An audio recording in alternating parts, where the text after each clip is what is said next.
Ya, sí, tienes razón, toda la razón.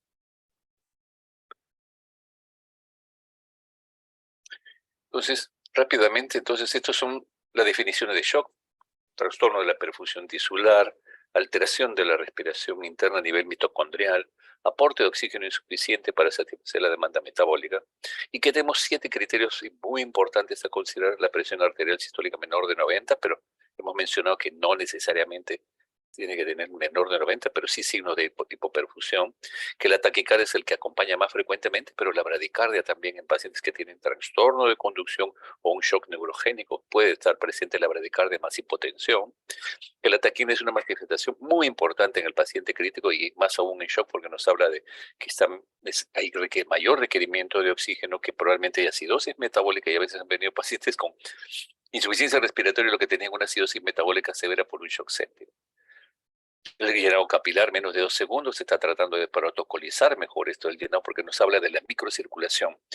Una de las cosas de los últimos años es correlacionar la macrocirculación, que es la presión arterial sistólica, diastólica, media, con la microcirculación. ¿Qué significa eso? ¿Cómo está el llenado capilar? ¿Cómo está la microcirculación en los diversos órganos?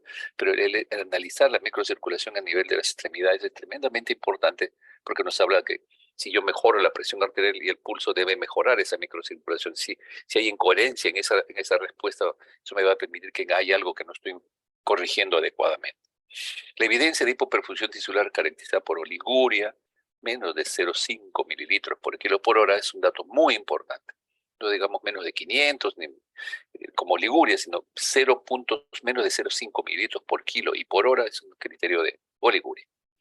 Compromiso del sensor es otra evidencia de la hipoperfusión. Sabemos ya que hay si hay alteración de la microcirculación, se puede afectar el sistema nervioso, más aún si ya es un paciente de tercera edad.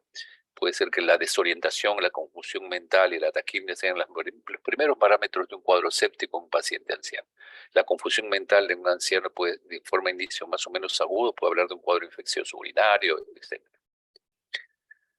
Decía también que las causas más frecuentes de shock es el shock hipovolémico, el shock séptico en los hospitales generales, sigue el hipovolémico, el cardiogénico y el obstructivo.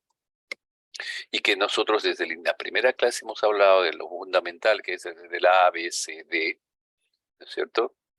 Que nos permite discriminar, distribuir a nuestro paciente cuál está inestable desde el punto de vista respiratorio, hemodinámico, del que está estable, ¿no es cierto?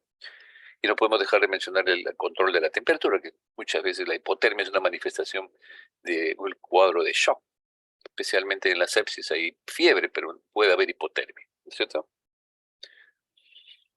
Y el Max Harry Weil en 1972, junto con el doctor Shavin, hicieron esta clasificación que ya se ha tornado como una clasificación que se utiliza en todas las especialidades, en todos los textos de medicina interna, porque para unos 15 años no era así. No había un consenso de que esta era una clasificación no solamente útil, porque ustedes desde que vean esa clasificación saben dónde está el problema más importante: el hipovolémico en sangre, fluidos, cardiogénico en la bomba, el distributivo que está ahí vasodilatación por algún motivo, y el obstructivo algo que impide el llenado de las cavidades cardíacas. Entonces, esta clasificación del doctor Mark Harry Weil nos permitió también considerar que el cardiogénico puede ser un problema de arritmia, un problema mecánico, un problema de la estructura muscular, ¿no es cierto? Infarto de miocardio, arritmias, que el hipovolémico puede ser hemorrágico y no hemorrágico, y que el distributivo puede ser de 4 tipos. Y eso grámenselo bien.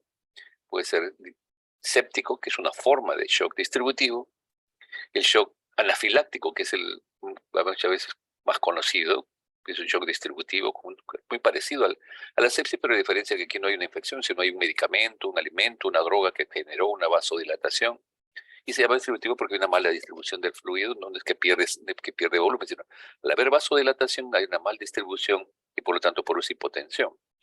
Y dos eh, condiciones clínicas que simulan un shock distributivo es el shock neurogénico, que acabamos de mencionar, produce hipotensión con bradicardia y vasodilatación también, porque si se compromete la médula espinal se produce el deterioro de la función del sistema nervioso simpático y se produce una vasoplegia a nivel de la microcirculación.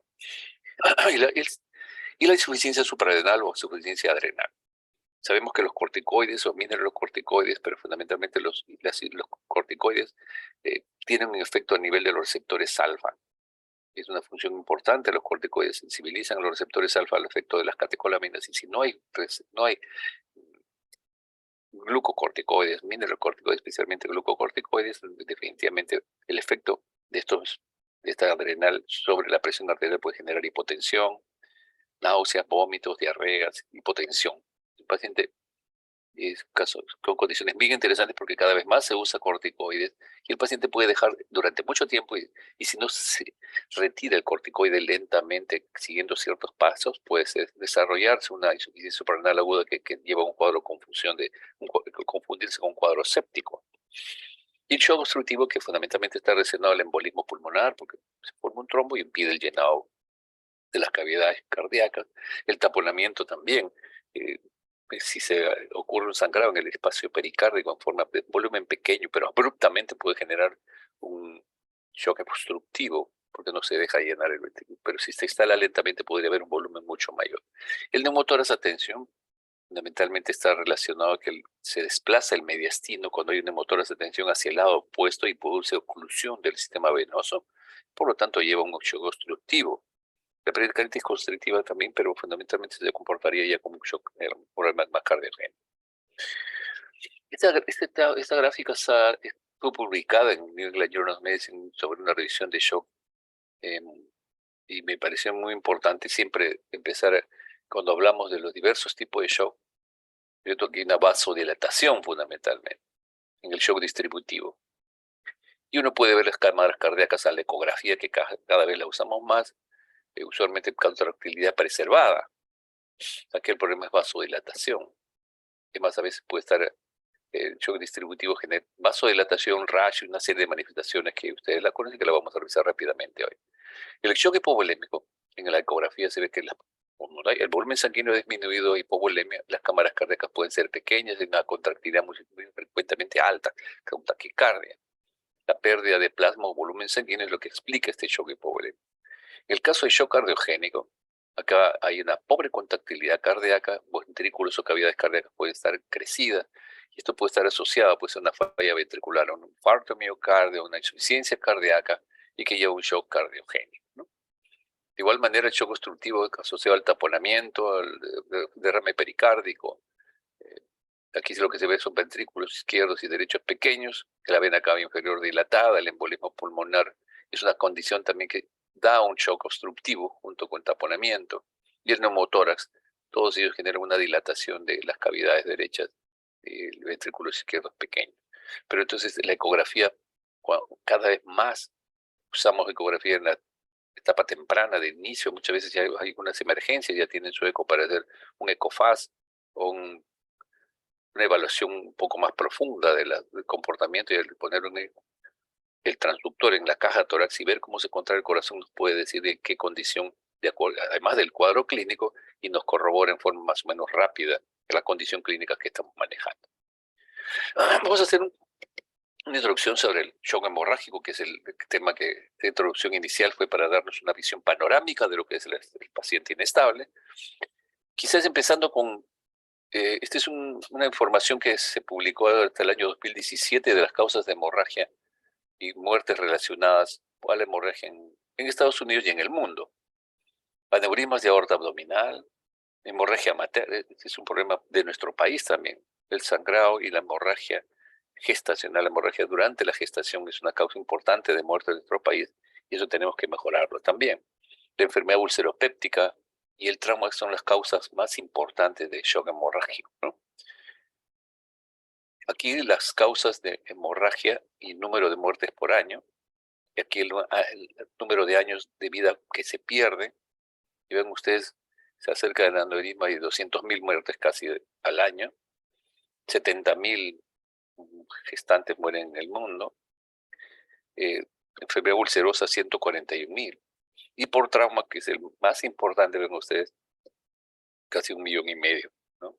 Y años de vida perdidos, ese es un cálculo interesante que se hizo en este artículo, pero la intención de la diapositiva es que ustedes vean el sangrado por aneurisma, desorden materno, úlcera péptica, ahora que hay tanta herida tantos accidentes por proyectil arma de fuego que disparan a la pierna o disparan al abdomen. Este sangrado abdominal ha generado muchas muertes súbitas, rápidas, por la pérdida de sangre que esto significa. ¿Cierto? No solamente por pérdida de sangre, sino también por estados hipovolémicos, náuseas, vómitos, diarrea, depresión de líquidos, pérdida de líquidos y depresión de líquido extracelular muchas veces, herida intravascular, etc. Es una tabla que les muestra a ustedes que cuando hay pérdida de sangre, los mecanismos compensatorios entran a trabajar en forma muy intensa, ¿no? Es una tabla de la Sociedad de Trauma de Estados Unidos, Advanced Trauma Life Support, que se da un curso donde vean ustedes, se habla de clase 1, clase 2, 3 y 4 de shock hemorrágico, de tal manera que la pérdida de sangre puede llegar, en primer lugar, clase 1 al 750 mililitros, que es un 15% de volumen sanguíneo. Y vean ustedes, casi no hay mucha taquicardia, la presión arterial está normal, la amplitud de pulso, o sea, la diferencia entre sístole y diástole, está normal o aumentada. La frecuencia respiratoria 14 a 20 no se incrementa significativamente, y el débito urinario está en rangos bastante aceptables. Una persona que pesa 60 kilos, más de 30 mililitros por hora es una adecuada diuresis y una ligera ansiedad, ¿no? Aquí fundamentalmente si hay pérdida de náuseas, vómitos, diarreas o algún sangrado leve que no genera mucha anemia, entonces los cristaloides son la indicación, ¿cierto? Pero ven ustedes que entre 750 y 1500, de igual manera ya hay ligera taquicardia, pero la presión normal, la amplitud de pulso disminuye, o sea, hay una vasoconstricción y hay una respuesta catecolaminérgica importante en donde la diferencia entre presión sistólica y diastólica disminuye, que es la presión de pulso, y una frecuencia respiratoria que ya se incrementa más. El débito urinario puede estar en el límite inferior, que puede estar anormal y oligúrico, hay moderada ansiedad y todavía ahí podemos usar cristaloides. Ven ustedes que se pierde 1500, o sea, un tercio del volumen sanguíneo, y hay cambios hemodinámicos muy sutiles o moderados, pero que no llega al shock. Y eso es porque existe una serie de mecanismos compensatorios en nuestro organismo para mantener una presión arterial y que no ocurra una hipoperfusión, y que es lo que vamos a revisar ahora, en qué cosas hemos avanzado en los últimos años. Indudablemente, cuando ya se pierde 1550 a 2000, a 2 litros, ya no hay nada que hacer. Hay taquicardia, hay presión arterial y hipotensión, la amplitud de pulso disminuye, hay una taquipnea, débito urinario está ligúrico, ansioso, y ya necesitamos reponer volumen sanguíneo acá. El clase 3 y clase 4, más de 2 litros, indudablemente son condiciones que comprometen la vida del paciente y que ya está asociado a hipotensión, y bueno, ya es mucho más sencillo hacer el diagnóstico. Pero a veces cuando estamos ante esta situación intermedia, una persona que ha perdido 1500 y que puede haber una hipotensión ortostática, y que cuando empieza a caminar puede tener cuadro sincopal, porque puede no evidenciarse una anemia importante, ¿no? Pero ya vemos que clase 3 y 4 ya definitivamente vamos a necesitar cristaloides y sangre para controlar y para mejorar el intravascular.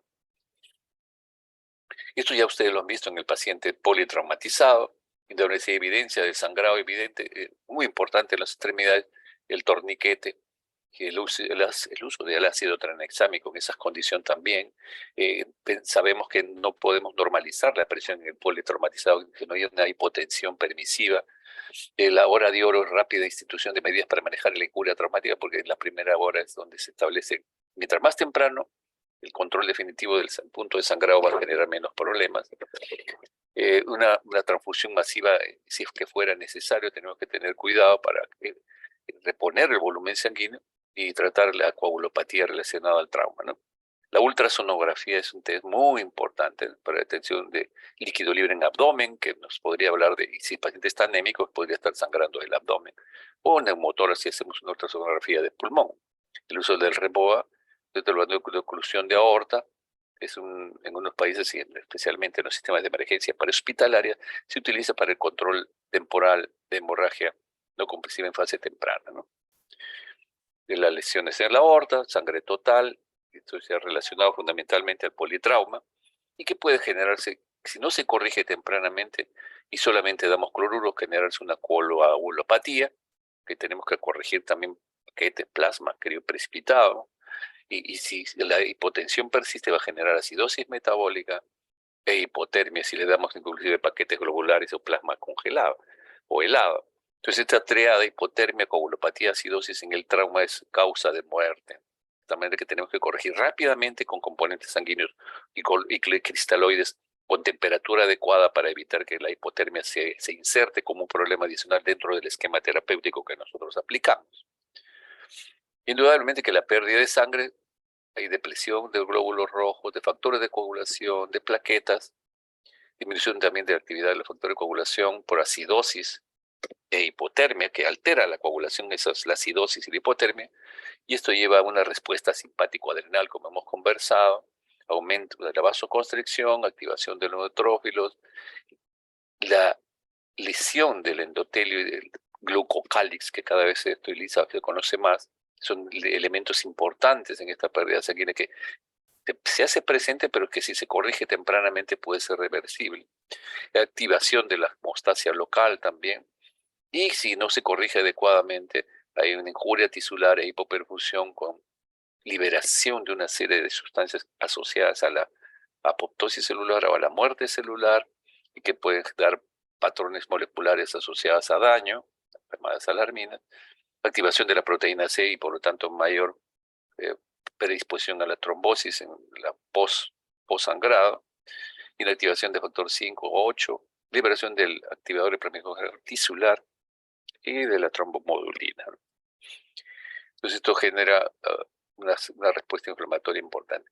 Encontré este artículo de 1981 que me pareció importante porque describe en términos más o menos prácticos algunas cosas que uno encuentra en la literatura y que a veces encontramos que no son concluyentes o por lo menos que no nos da. Y también ese es otro punto. A pesar de los años de transcurridos de que estamos revisando este tema, todavía existen algunos baches de información. Y eso lo vamos a ver ahora. Por ejemplo, en este texto, en este documento, nos hablan de que la respuesta a la hemorragia tiene tres etapas: la hipovolemia y la compensación cardiovascular. Indudablemente pierde sangre y el sistema renina-angiotensina-aldosterona se activa, ¿no? Activa el sistema simpático, mejora la capacidad, en este caso la capacidad contráctil, el cronotropismo y el inotropismo de las catecolaminas para compensar cardiovascularmente la hipovolemia. Hay una redistribución del líquido transcapilar y una anemia, ¿no es cierto? Y una conservación de electrolitos renales y líquidos, porque el riñón se sacrifica en el shock. Dice, bueno, yo claudico, pero mantenemos el intravascular en forma adecuada, y eso es lo que caracteriza la necrosis tubular aguda, ¿no? Hay una conservación de líquidos y electrolitos renales porque hay un aumento del sistema renina-angiotensina-aldosterona, pero también el riñón deja de orinar justamente para que esa agua pueda mantenerse en el intravascular y mejore la perfusión tisular. Esta es una gráfica que nos muestra en forma interesante si este es el volumen sanguíneo, que más o menos son 5 litros. Indudablemente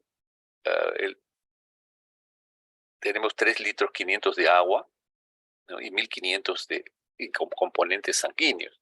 Si uno pierde 1 litro de sangre, en este caso es un varón de 70 kilos, donde el 60% del agua corporal, que resulta ser 42 litros, es la suma de todo esto.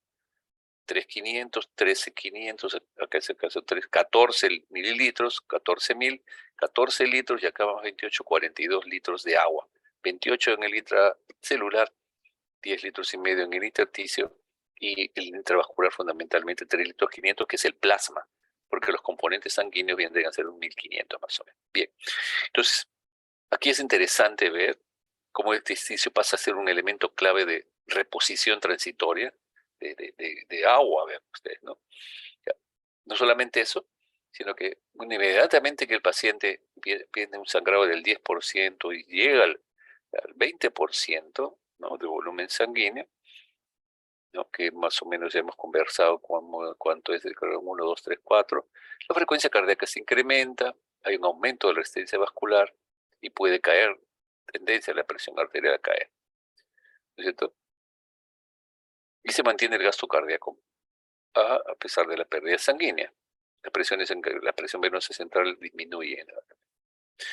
Pero es interesante que cuando ocurre un pérdida de sangre, esto se ha visto más experimentalmente, ¿no? En un animalito o un paciente se le extrae sangre, experimentalmente se ha visto eso, y hay una fase que se llama algo así como el reflejo depresor, porque eso también lo van a encontrar en la literatura y eso confunde, pero Este efecto depresor, que porque aumenta la actividad vagal, genera una etapa de baja de frecuencia cardíaca y de resistencia vascular, y persigue la presión arterial, se asocia a bradicardia o disminución de la de resistencia vascular. Esto es fundamentalmente un reflejo vagal, como dice ahí, que sobrepasa la actividad simpática y que ocurre especialmente cuando hay retiro de sangre lento, progresivo. Y luego en la fase terminal una tormenta de catecolaminas con severa pérdida de sangre, el reflejo vagal es sobrepasado y la respuesta simpática es masiva y hay una gran taquicardia, un gran aumento de resistencia vascular sistémica, el paciente hace hipotensión con pérdidas de 30-40%. Pero es interesante que los clínicos dicen, bueno, pero yo nunca veo esa etapa de bradicardia. Usualmente sangra y yo veo que rápidamente aumenta la frecuencia. Entonces lo que se ha visto es que una cosa es retirar la sangre experimentalmente a un animal o a un ser humano, porque hay trabajos en seres humanos sanos que se trata de buscar cuál es la respuesta. Retirar 500, 1500 o 500 un litro de sangre y ver los efectos en el paciente sano previamente. Y lo que pasa es que aquí aparece generalmente cuando enfrentamos a un paciente no es un paciente sano sin ningún problema. Usualmente puede tener algún problema de salud, hay dolor, hay liberación de una serie de tejidos que acabamos de mencionar como las patrones moleculares asociadas a daño que activan una respuesta inflamatoria y por lo tanto este efecto de Barcroft-Elton, así se llama el reflejo de Barcroft-Elton, no se hace evidente y se pierde porque la actividad del paciente mientras sigue sangrando aumenta la frecuencia cardíaca continuamente, aumenta la resistencia, el paciente se torna más pálido, sudoroso y por lo tanto la presión arterial sigue cayendo. Entonces, cuando nos hablen del efecto de Barcroft-Elton, es fundamentalmente experimentalmente, cuando hay retiro de sangre lento, progresivo en un paciente no traumatizado, no estresado, mientras que esto es la respuesta usualmente normal que vemos en los pacientes desde el punto de vista hemodinámico. Y habla ahí del relleno transcapilar en el shock hemorrágico. Eso es interesante porque al perderse sangre total, ¿cierto? Al perderse sangre total, indudablemente que ahí la presión oncótica succiona fluidos hacia los capilares y porque cae la presión hidrostática en el intravascular. En el intravascular cae la presión hidrostática, la presión oncótica es igual en ambos, pero la presión hidrostática cae en los vasos sanguíneos y definitivamente hay un aumento en el pasaje de líquidos del intersticio, para disminuir la presión hidrostática capilar, definitivamente hay un movimiento de fluidos hacia el espacio intravascular, ¿no? Entonces, a ver, veamos acá para que no nos perdamos. Fluidos, intersticio celular, y acá definitivamente hay un pasaje de líquido, ¿cierto? Del intersticio al intravascular. Del intersticio al intravascular es fundamentalmente a expensas de un líquido rico en albúmina y fundamentalmente del intersticio al intravascular. En conclusión, el intersticio es un elemento de ayuda para reponer una determinada cantidad de fluidos y que a través de los mecanismos de presión oncótica incrementada en relación al plasma, en relación al intravascular, se genera un efecto de succión y pasa líquido al intersticio. Perdón, ¿dónde estamos?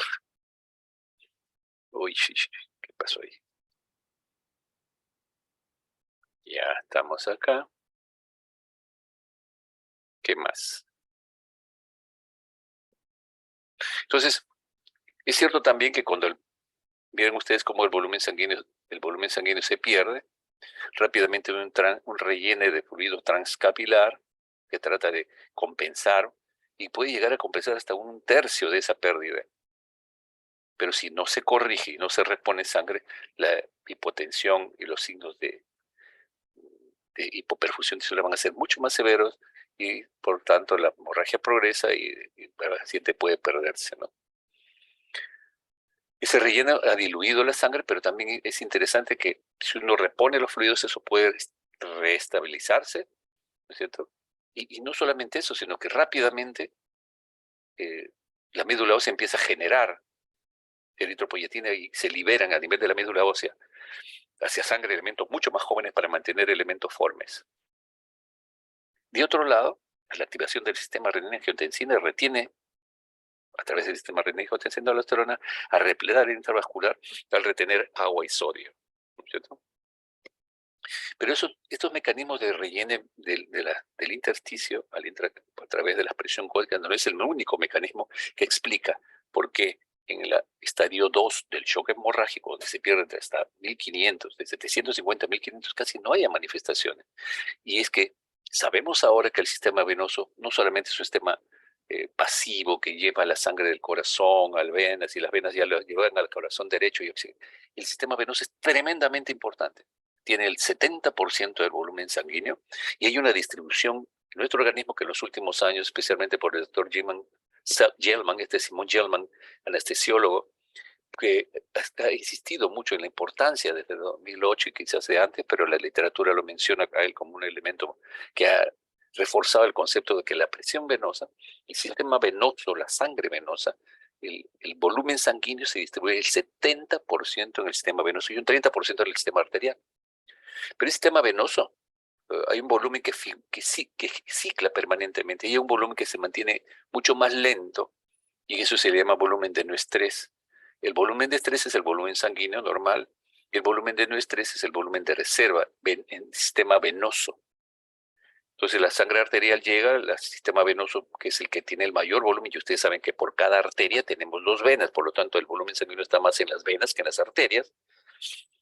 Y como quizás acá el gráfico lo vamos a ver mejor, pero como este sistema es pláctico, que es el que tiene ese volumen sanguíneo, más o menos 1200 mililitros, 18 mililitros, porque lo que es que al haber un gran sangrado, se produce una venoconstricción por las catecolaminas, y ven ustedes cómo este cambio inducido por las catecolaminas y la circulación espácnica hace que esta reserva que hay a nivel del sistema porta especialmente. El sistema porta, que es el que tiene el flujo sanguíneo de cada uno de los órganos intraabdominales, estómago, vaso, páncreas, intestino. El sistema porta es el sistema esplácnico que tiene la reserva y cuando hay una gran pérdida sanguínea se produce una liberación de este sistema porta y inyecta sangre, motivo por el cual si yo pierdo 1200 o 1500 tengo pocas manifestaciones clínicas y ese es el estadio 2, no solamente por el relleno del intersticio, sino también por una vasoconstricción del sistema porta que me permite que lleguen 1225 mililitros de sangre del sistema esplácnico a la circulación, ¿no?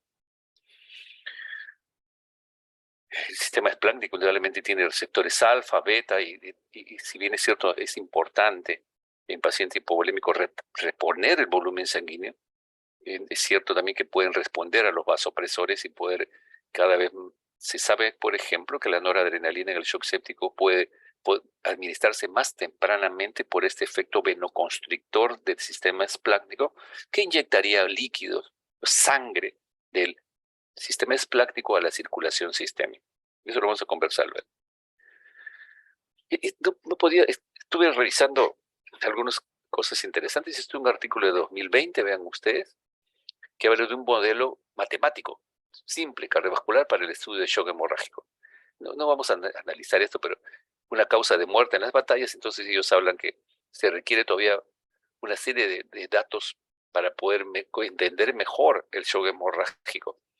Y vean ustedes, dentro del análisis que hace, menciona un esquema muy parecido a lo que hemos estado conversando, que cuando hay pérdida de sangre, ¿no es cierto? La sangre definitivamente genera, si hay un retiro de sangre, genera una hipotensión, la presión arterial, el volumen sanguíneo disminuye, hay un relleno transcapilar, ¿no es cierto? Hay un relleno transcapilar y definitivamente el volumen de sangre venosa no, en este caso, no en estrés, que es la de reserva, se inyecta al sistema venoso y mejora el intravascular, ¿no? Pero no solamente se han quedado en investigar a través del esquema del modelo Sencur, así le llaman estos autores a este esquema, que han tratado de representarlo y desarrollarlo a través de modelos matemáticos, sino también en los últimos años, vean ustedes, este es un artículo súper interesante, me parece, publicado en el 2017, donde habla que la hemorragia lleva a muerte tanto a civiles como a militares, que dentro de ese esquema, ¿no?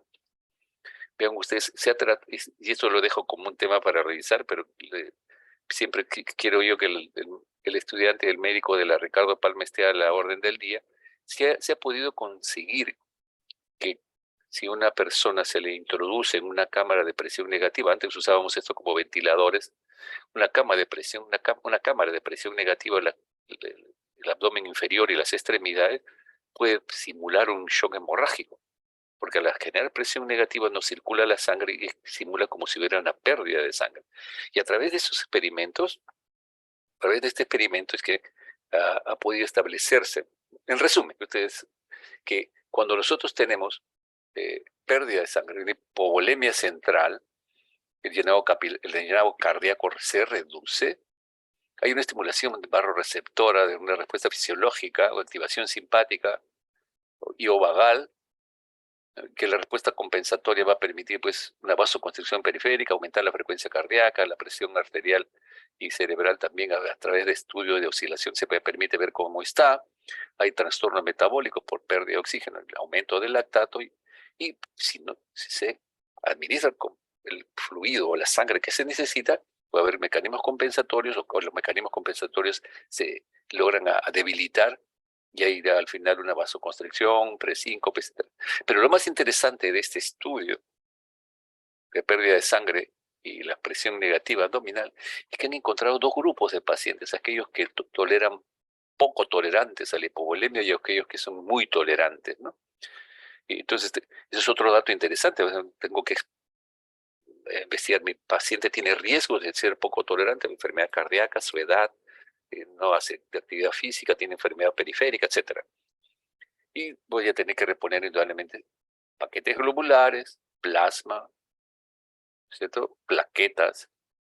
Y no puedo dejar de mencionar el crioprecipitado. En el politrauma, el crioprecipitado es muy importante porque no puedo solamente administrar paquetes y plasma, las plaquetas también. Y probablemente, como se sabe ahora, el crioprecipitado, que es el que tiene el fibrinógeno, es un elemento muy importante en un shock hemorrágico. Porque con el cloruro de sodio lo diluimos, con el paquete globular lo diluimos, con el plasma, muy pequeña cantidad hay de crio, en este caso de fibrinógeno, de tal manera que es muy importante desde ya que ustedes sepan que inclusive la sangre total actualmente se fragmenta en esta forma, se ha visto que mejora en los shocks hemorrágicos graves. Por eso es que los soldados a veces transfunden a sus compañeros en heridas de guerra directamente su sangre y se puede compensar más fácilmente. Entonces piensen que no solamente queda paquete, plasma, crioprecipitado, fibrinógeno, no plaquetas, sino también fibrinógeno, ¿eh? El elemento más importante para el shock hemorrágico y shock hipovolémico es el cloruro de sodio. Este cloruro de sodio en las serie de índices de shock sistólico menor de 0.5 o si siente que es normal, si llega a 1.1, y la frecuencia cardíaca entre la presión arterial sistólica me podrá decir si va a ser un shock hemorrágico que requiera componentes sanguíneos. Este es índice de shock sistólico. La frecuencia cardíaca entre la presión arterial sistólica, si es más de 1.1, si es más de 1.1 requiere transfusión y si es de 1.4 transfusión masiva. Por lo tanto, a mi paciente midiéndole la frecuencia de pulso, el paciente que sangra, y la presión arterial sistólica, voy a tener que, de acuerdo a ese índice, derivarlo a un hospital que tenga un banco de sangre apropiado, si mi clínica o mi hospital en donde yo trabajo no tiene el banco de sangre suficiente. ¿Ok? A ver. A veces pedimos 2 a 4 paquetes, no un paquetito, ni un plasmita, sino 2 a 4 paquetes, 2 a 4 plasmas, 2 a 4 unidades de plaquetas, y no olvidarse del crioprecipitado también, ¿no? Entonces el cloruro de sodio lo damos y inicialmente, si el paciente está sangrando masivamente, pues le pasamos a chorro, 1 litro, 2 litros de cloruro, pero siempre monitoreando el paciente. Y cuando ya estamos más o menos estables, un reto de fluido se lo daremos 500 mililitros en 10 minutos, no es un reto. 200 mililitros en 10 minutos, no. ¿Cuándo se llama reto? Cuando yo doy 200 mililitros en 10 minutos y evalúo cómo está la presión, el pulso, el llenado capilar, la diuresis, el lactato, etc. Entonces voy administrando y lo examino sus pulmoncitos y veo el oxímetro si hay deterioro de la oxigenación. Si hay deterioro de la oxigenación, de repente ya se está congestionando, como vamos a ver ahora. Y algunos casos importantes. El paciente que con edemas no quiere decir que no tenga un volumen sanguíneo insuficiente. El paciente con insuficiencia cardíaca, con insuficiencia renal, que puede sangrar, necesita volumen. Solo dar fluidos cuando hay una buena razón para ello, claro. Si el paciente no está deshidratado, no tiene sed, etcétera, se le ve bien hidratado, así tengo una PVC baja, no necesita fluidos. Si el paciente está posiblemente hipovolémico, no incrementar los fluidos de mantenimiento. Claro, yo repongo los fluidos, pero no puedo, además de eso, le voy a dar sus requerimientos basales, lo puedo sobrehidratar. Y eso ha pasado durante este periodo de pandemia. Se ha repuesto fluido para mejorar el shock y además se le da los requerimientos basales. Y entonces el paciente estaba congestionado a veces. Y monitorear la respuesta, evaluando los beneficios, ¿no? Y riesgos de esto, como vamos a ver ahora. De los fluidos que más usamos, el cloruro de sodio, y un concepto muy importante. Por cada litro de cloruro de sodio que ustedes dan, solamente incrementa el intravascular 250. O sea, si alguien sangra 1 litro de sangre, va a necesitar 4 litros de cloruro de sodio. Entonces, no nos quedamos cortos cuando pasamos 1 o 2 litros en el shock hemorrágico. Hay que pasarle 2 o 3 o 4 litros para 1 litro de sangre. Pero lo más importante es, si está sangrando, reponer componentes sanguíneos. Y usamos también coloides para dar, tiene un efecto expansor un poco mayor, ya no 500 de cada litro, 250 queda en el intravascular como en solución salina, sino de cada litro de coloides, que generalmente usamos más gelatina, queda 500 mililitros en el intravascular. E indudablemente que el paquete coloidal de la sangre va a tener un efecto expansor mucho más. Por cada litro de sangre hay 1 litro, ¿no es cierto? Si diluye un paquete globular en 1 litro de cloruro de sodio, podría tener un efecto mayor. Entonces, lo más importante es controlar la fuente del sangrado. No tiene sentido que yo le pase todos los líquidos, que le pase el componente sanguíneo, si no controlo. Y ahí la labor del intensivista, la labor del emergenciólogo, la labor del cirujano especialmente. Muchos pacientes con shock grave, con 4, severa, casi en inminente paro, pasándole líquidos, componentes sanguíneos, los 4 elementos entran a sala y se controla el sangrado, y eso puede revertir la posibilidad de el paciente se pueda perder y se recupera un buen porcentaje cuando es un hospital preparado y que tiene condiciones, banco de sangre, clínicos y cirujanos que actúan rápidamente para los pacientes. Indudablemente que esta fluidoterapia tenemos que tener ojo, porque puede hacer edema pulmonar, por eso es una causa frecuente de ingreso a la UCI. Que pacientes de tercera edad que le pasa excesivo líquido, tenemos que tener mucho cuidado por el edema pulmonar, porque hay insuficiencia renal. El cloruro de sodio está descrito que la hipercloremia que produce puede incrementar la falla renal y algunos coloides también. El paciente politraumatizado que tiene hipoalbuminemia, que le damos mucho cloruro de sodio y no corregimos la causa y no administramos componentes sanguíneos las concentraciones apropiadas, puede dar hipertensión intraabdominal por el edema de las asas y eso genera aumento de la presión intraabdominal, más dificultad respiratoria e insuficiencia renal por colapso del sistema venoso. Y por último puede haber anafilaxia. Las coloides, nosotros no tenemos tanto, pero está descrito con mucha frecuencia que las gelatinas, los testards, que pueden producir anafilaxia, ¿no? Vean ustedes, este es un video de un nivel de experimentación normal. Miren ustedes capilares que está circulando la sangre, ¿no? A ver otra vez. Vemos capilares grandes, medianos y pequeños, pero donde circulan en condiciones y vean ustedes que aún así hay capilares donde el sangrado no es tanto. Aquí un shock hemorrágico en la microcirculación. Vean ustedes cómo se ve que hay disminución de la perfusión de la microcirculación, ¿cierto? Aquí hay falta de componentes sanguíneos, hay fenómenos de Rouleaux, inclusive, ¿no? Shock hemorrágico, disminución de la microcirculación.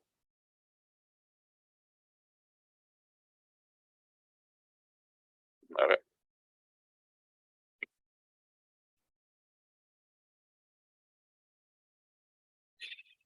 Y aquí un shock séptico, vean ustedes, ¿no? Que algo así que es como una mezcla, deterioro de la microcirculación rápidamente. La circulación es muy lenta. Vean ustedes, aunque dependiendo esto es a nivel de la microcirculación, ¿no? Definitivamente esto tenemos que mejorar con antibióticos, fluidos, etcétera, como vamos a ver ahora. Entonces, el shock hemorrágico, por consiguiente, ¿no es cierto? Por consiguiente, es un elemento muy importante donde tenemos que reponer cloruro de sodio, componentes sanguíneos, sangre, plasma crioprespicidado, dependiendo de la condición clínica del paciente. En el caso de la sepsis, fundamentalmente aquí el elemento clave que desencadena este shock distributivo es la endotoxemia, ¿no? La toxina, el lipopolisacárido generado por los gram negativos y las exotoxinas de los cocos gram positivos. Estos cocos generan exotoxinas y estos gram negativos E. coli y Pseudomonas generan lipopolisacárido y una serie de toxinas también, pero fundamentalmente el lipopolisacárido, estas bacterias son realmente agresivas y pueden generar un síndrome de respuesta inflamatoria, una sepsis o un shock séptico, que activa, vean ustedes, esta activación de la coagulación, y por eso muchas veces vemos el tiempo de protomina prolongado, el tiempo para androplastina y puede haber plaquetopenia, pero a veces es subclínico y no lo detectamos si no pedimos un perfil de coagulación en la sepsis, porque se activa la coagulación por esa microcirculación que está afectada, pero también la anticoagulación, la fibrinolisis y la antifibrinolisis. Y también es muy interesante ver que a veces el perfil de coagulación no nos dice lo que realmente está ocurriendo con el paciente hasta que no hagamos una tromboelastografía. Y acá simplemente la importancia de evaluar la presión arterial diastólica cuando sospecho sepsis. Cada vez más sabemos que es diferente tener 92 a 55 milímetros de mercurio en un paciente séptico de tener 111, 45, con una diastólica que casi llega a más de 60 de diferencia. Acá la presión arterial es 67, acá también es 67, pero el hecho de encontrar una presión diastólica muy baja nos dice que de repente necesitamos un vasoconstrictor porque hay una diastólica que generalmente disminuye porque hay una vasodilatación en la sepsis. Entonces, si tenemos presiones medias iguales, pero donde la diastólica es más de 40 milímetros de mercurio, tenemos que estar pensando en un uso de fluidos, pero probablemente administración temprana de un vasopresor como la noradrenalina en el shock séptico. Aquí no estaría tan indicado porque hay casi menos de 40 milímetros de mercurio de diferencia. Acá tenemos que buscar la causa, de mejorar con fluidos, con antibióticos, pero acá sí, acá probablemente esta sepsis tiene una vasodilatación importante, está con una taquicardia importante y va a necesitar vasopresores ya, ¿no? Cuando hay una diferencia de más de 40 milímetros de mercurio, menos de 40 de diastólica, tenemos que estar atentos a un shock vasodilatado, o sea, un shock séptico. Ahora, cuando hay un shock vasodilatado, no solamente hay disminución del tono vascular, es un shock hiperdinámico, porque al disminuir hay una vasodilatación, el gasto cardíaco incrementa mucho. Pero también puede ocurrir si lo manejo tardíamente que haya depresión miocárdica, hay una lesión endotelial donde hay gran edema con gran síndrome de fuga del capilar, hay una microcirculación alterada como la que acabamos de ver, y una extracción de oxígeno comprometido si es una fase muy avanzada del shock. Acá también, así como en el shock hipovolémico, el índice de shock sistólico, frecuencia cardíaca de presión arterial sistólica, en el índice de shock diastólico, dividimos la frecuencia de pulso entre la presión arterial diastólica. Si este es igual o menor de 2, estamos en el camino correcto. Si es más de 2, estamos con un problema. El tema muy importante dice, ya esto lo habló en 1904, salvo en casos excepcionales, parece que el paciente muere por la respuesta de su cuerpo a la infección más que por la propia infección. Y ese es un dato muy importante, que seguramente en los siguientes 10 años vamos a cada uno de nosotros tener un perfil a qué gérmenes somos sensibles de acuerdo a nuestro perfil inmunológico. Dependiendo si tenemos para receptores Toll-like receptors, para gérmenes gram negativos, Toll-like receptors 4, Toll-like receptors 9 para gram negativos, 4 gram negativos, 9. Y debido a que tenemos, para que el microorganismo ingrese a nuestro cuerpo, necesitamos esos Toll-like receptors que captan ese bicho bandido que tiene también y se fija y puede desarrollarse la infección. Pero hay animales, por ejemplo, el pollo nunca se va a infectar de tuberculosis porque no tiene el Toll-like receptor para coger el micobacterium. Se sabe ahora que en los seres humanos hay una población sensible para desarrollar infecciones por gran negativo, y eso va a ser una evolución más en los siguientes años, ¿no?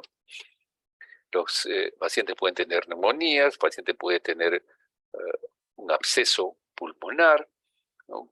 Bacteremia desencadenada por un absceso hepático que generó una bacteremia, ven ustedes, parece neoplásico, pero es una bacteremia con infiltrado, una diseminación hematógena, ¿no? De un absceso hepático. Esta es una sepsis por un virus, vean ustedes, herpes generalizado con coagulación intravascular. Y estas son las lesiones del herpes de nuestro paciente anterior. Además de los de los 7 parámetros que hemos conversado para valorar el estado de shock, hay algunos datos muy importantes, como por ejemplo la saturación venosa central. ¿Sí? Usualmente, si yo saco los gases arteriales del catéter venoso central que le coloco al paciente, saco una muestra de esa sangre y le hago unos gases arteriales, esa sangre venosa central debe tener una saturación de 75 o más. Si tiene menos de 75, llega a 65 o 60, quiere decir que el aporte de oxígeno a los tejidos es inadecuado y se está extrayendo más oxígeno de la sangre arterial y le llega a la sangre venosa ya con menos de 65.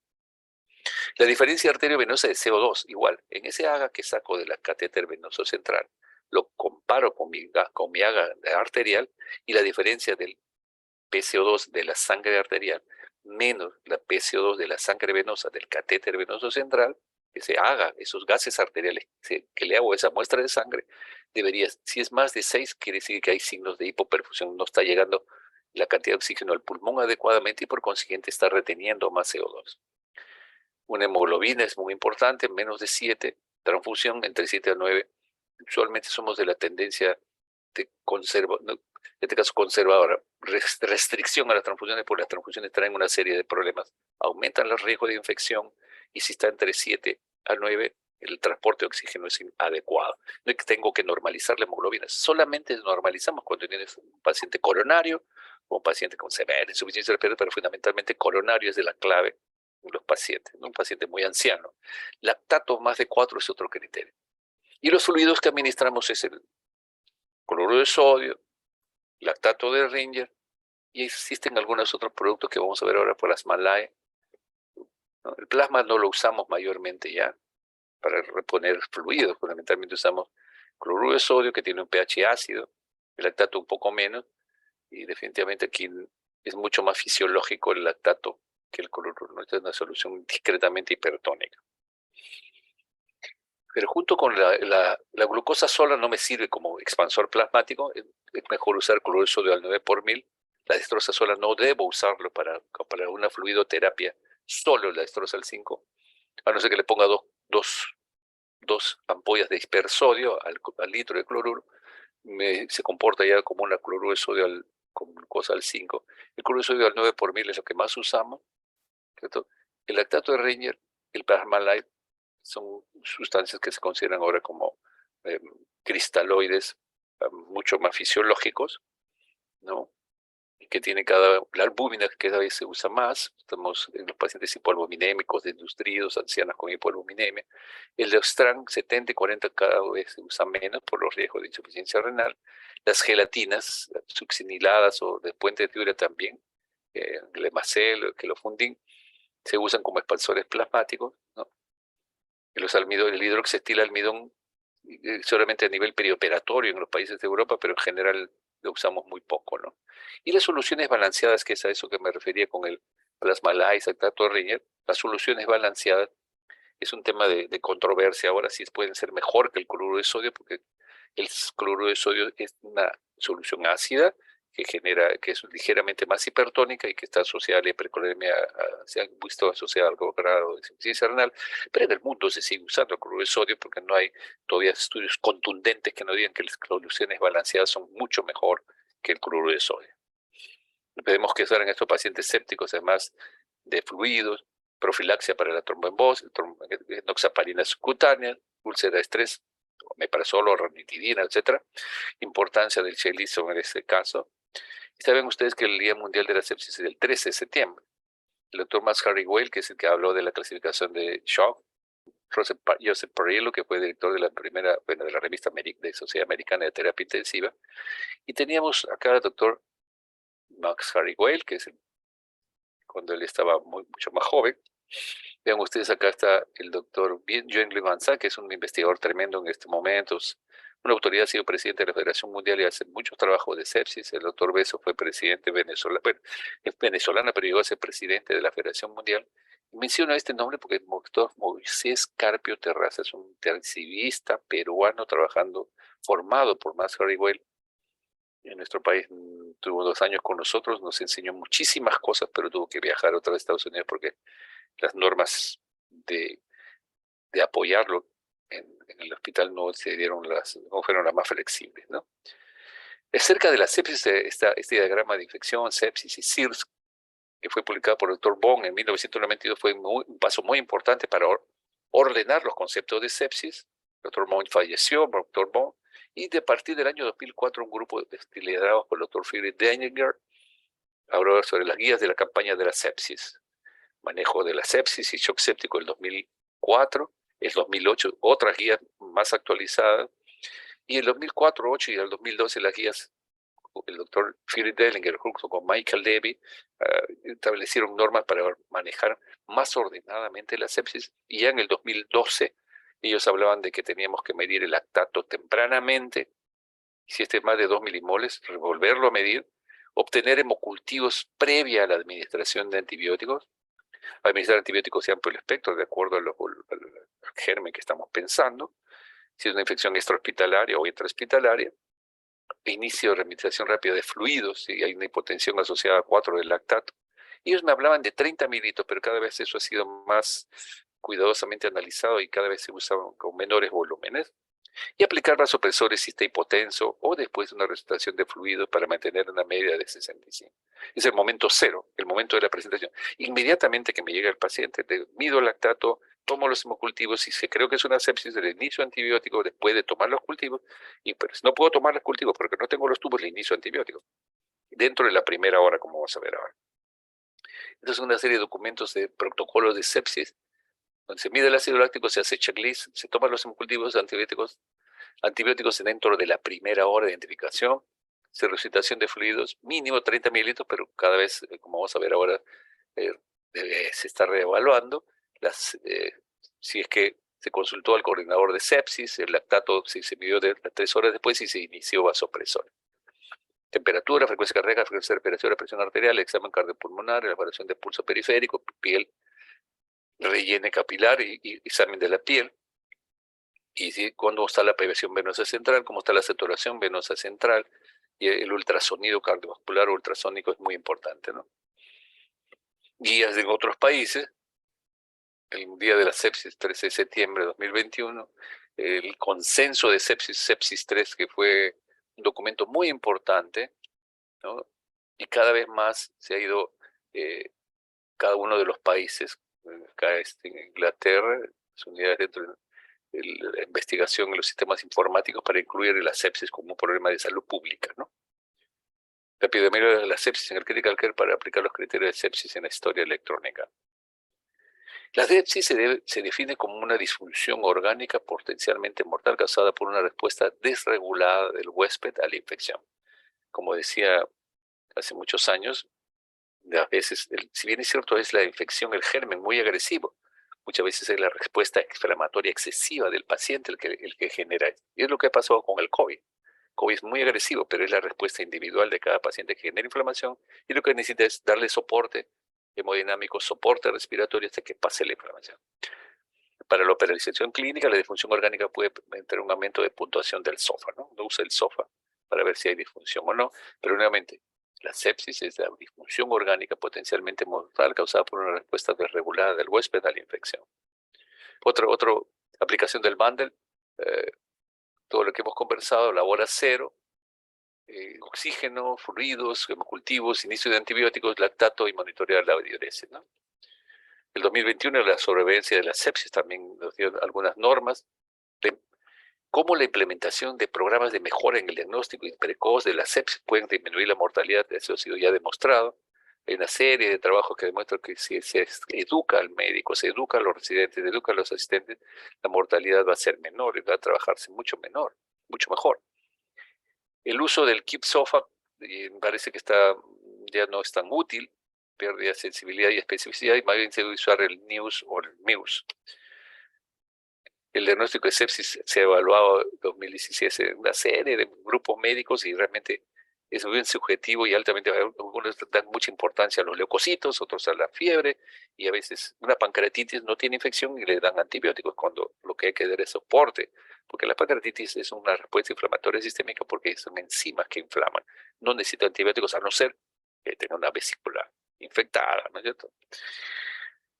Este algoritmo más o menos es que sospecha de esa infección, KIP SOFA más de 2, no, es KIP SOFA, monitorización clínica, SOFA más de 2, monitorización clínica, pero sepsis, y podemos dar, pero ojo, acá nuevamente, el que se recomienda ahora es el NIUS, ¿no?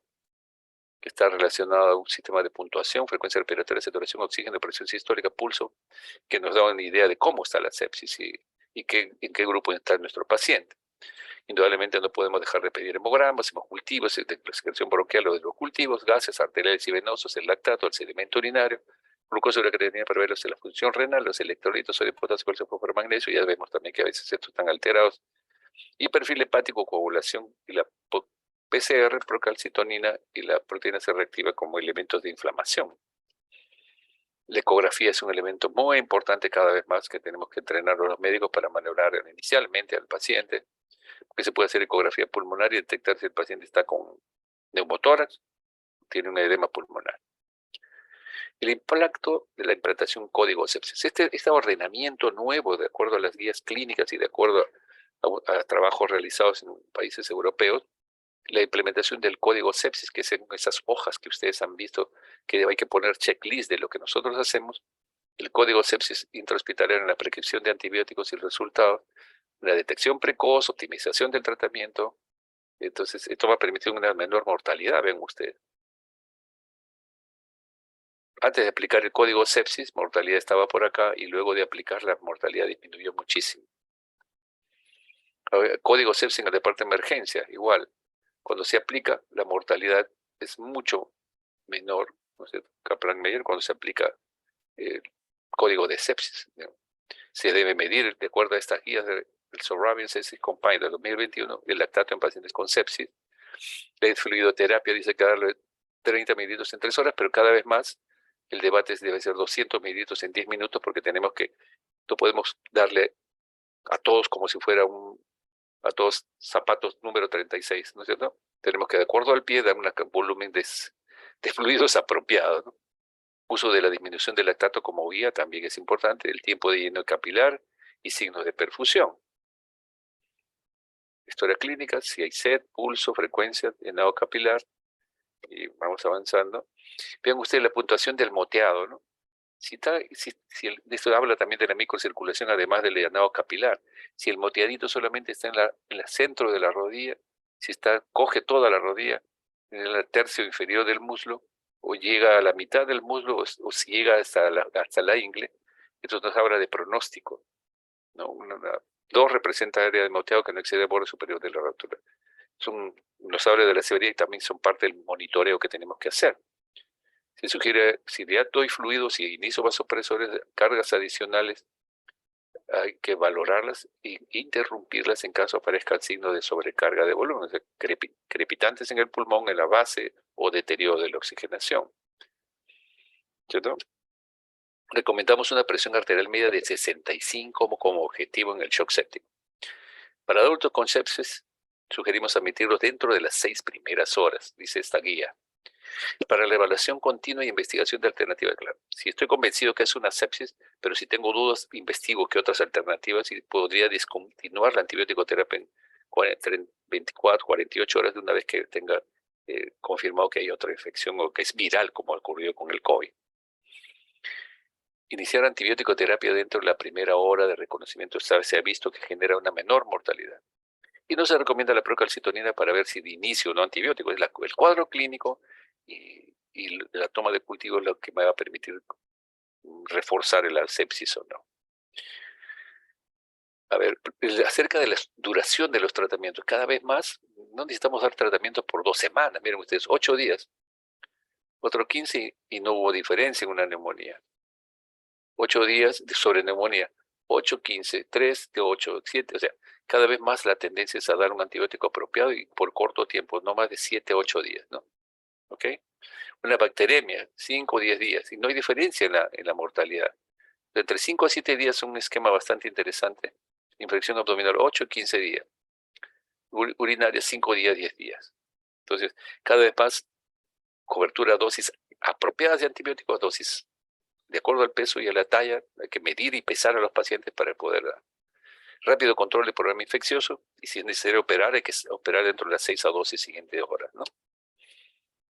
¿Qué soluciones utilizamos? Cristaloides, soluciones balanceadas, albúmina. No recomienda las gelatinas de los amiloides. Nosotros usamos, en este caso los dextranos no se usan, y tampoco recomienda las gelatinas, a pesar que acá lo usamos con relativa frecuencia. Si necesita usar vasopresores, es la noradrenalina, 0.5 microgramos kilo minuto, es la dosis inicial que debo iniciar. Y si no mejora con noradrenalina, pasar a vasopresina y el tipo término adrenalina, ¿no? Pero noradrenalina es la clora clave para el shock séptico. Acerca del oxígeno, fundamentalmente cánula binasal y alto flujo si hay evidencia de hipoxemia, ¿no? Los corticoides, si el paciente está con shock, que no responde a fluidos, el inicio de vasopresores, y estoy en dosis moderadas a altas, tengo que dar corticosteroides, en este caso hidrocortisona, 50 miligramos cada 6 horas, o sea, 200 miligramos.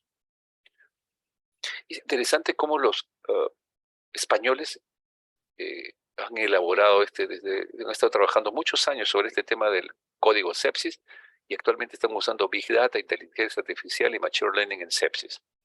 El código sepsis, el doctor Marcio Borges, gran amigo del Perú, trabaja en las Islas Baleares, actualmente está en Madrid, pero elaboró durante muchos años un trabajo para su país. Es el doctor Marcio Borges, un hombre inteligentísimo, ingeniero y luego médico. Elaboró este documento que les recomiendo lo lean, Código Sepsis, recomendaciones, interesantísimo. Y que nos dice que si hay una infección, realmente cuáles son los pasos a seguir, ¿no? Si lactato mayor, activar sospecha de código sepsis, si es posible o probable, solicitar analítica y iniciar disfunción, inicialmente dar tratamiento temprano.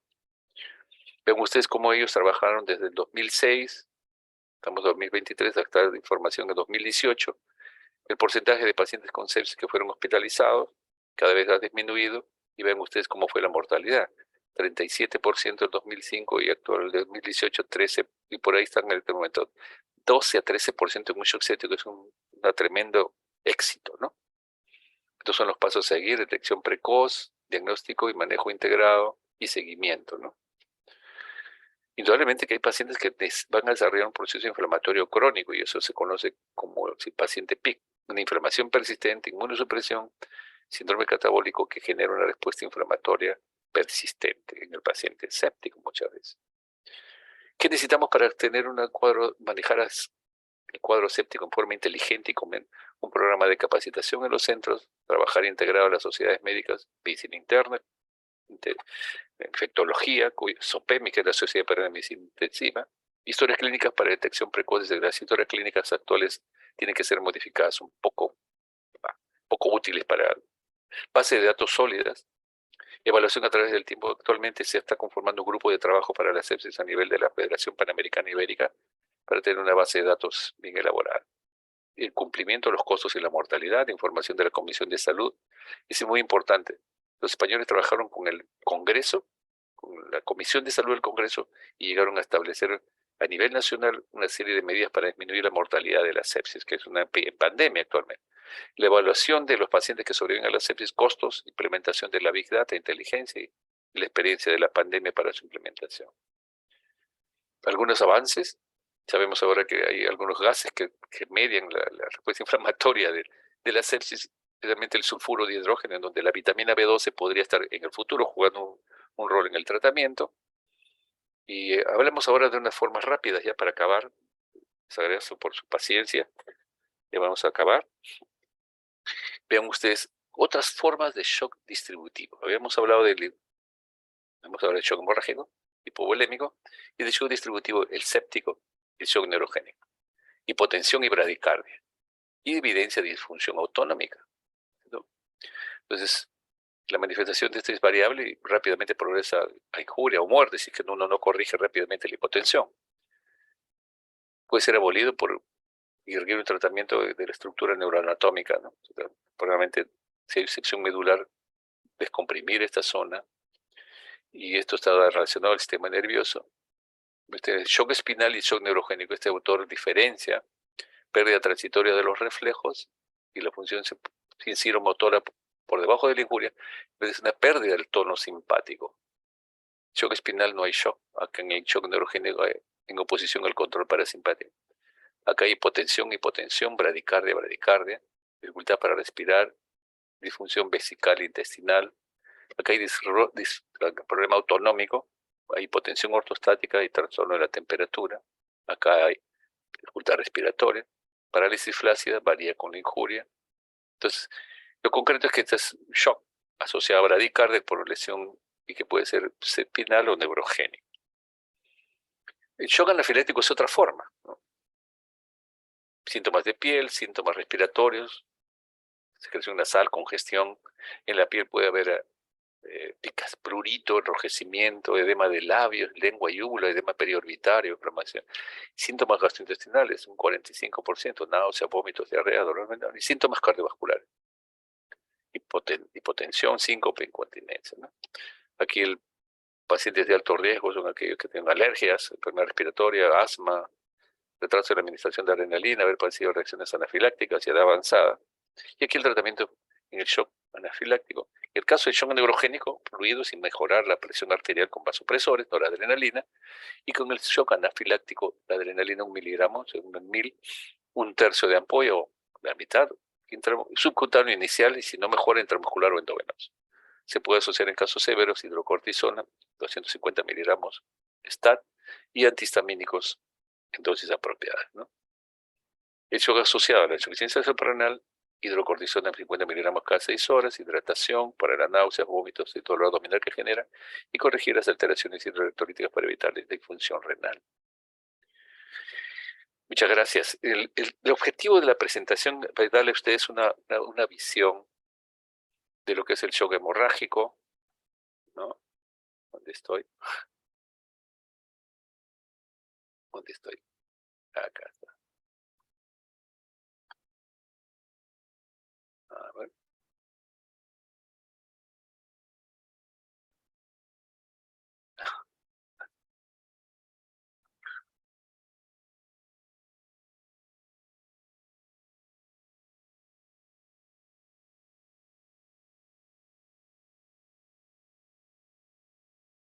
No puedo, no puedo entrar acá.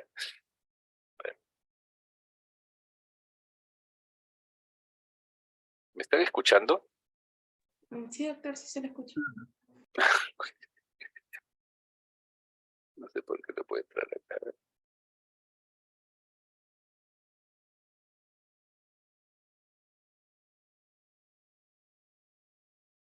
Bien.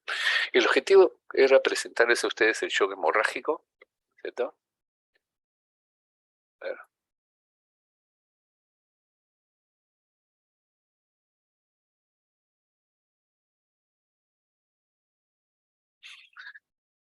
Shock hemorrágico, hipovolémico, séptico, es el shock distributivo, y que tengan una visión de que cuando uno enfrenta a un paciente, uno a veces no sabe que probablemente es la historia la que nos ayude.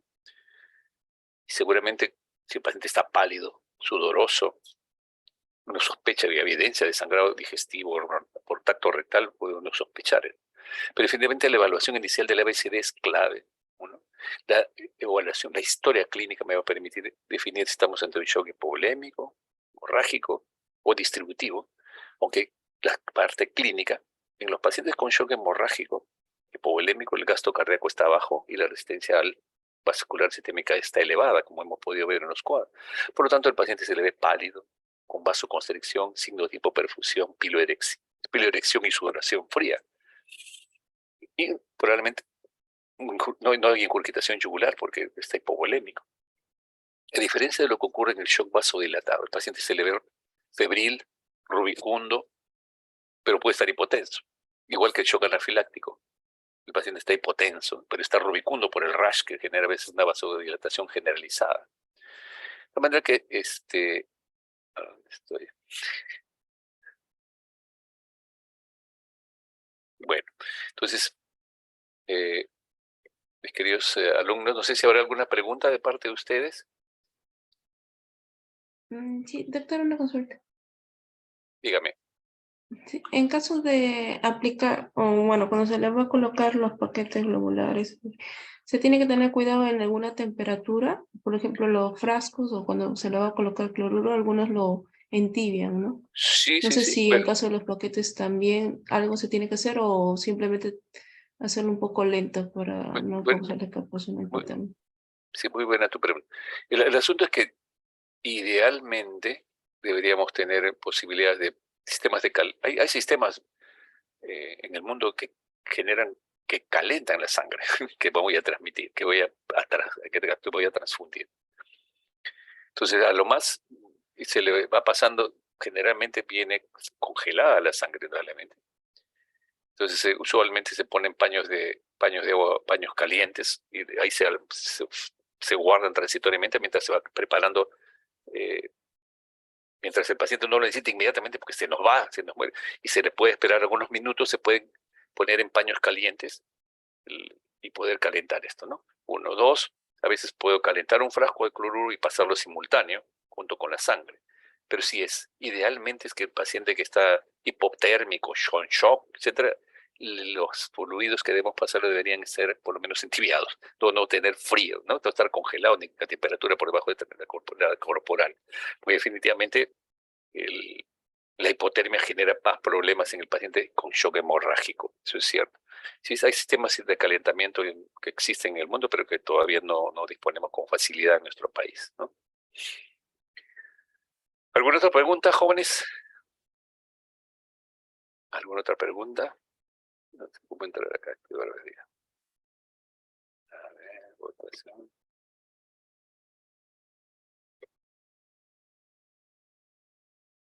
Ya, muy bien. Ok, muchas gracias por su paciencia. Muy buenas noches. Espero que les sea útil esta información para su práctica de la siguiente semana. Un abrazo. Muy buenas noches. Gracias, doctor. Buenas noches. Doctor, cuídese. Gracias, doctor. Gracias, doctor. Ya no te duermas.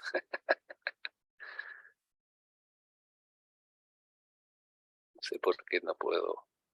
A ver.